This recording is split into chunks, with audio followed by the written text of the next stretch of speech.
каким он был? Это был очень аккуратный, очень интересный ученик. Это был ученик с неиссякаемым чувством юмора. Все к нему тянулись. Я вот не представляю, чтобы он по школе ходил один. Он всегда ходил с друзьями.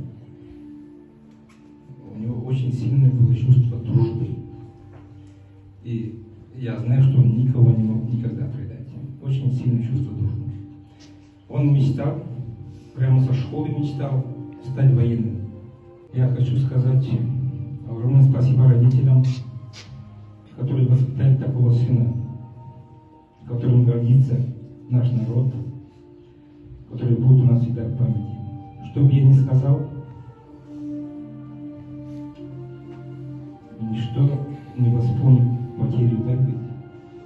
Я вам желаю главное здоровья и терпения.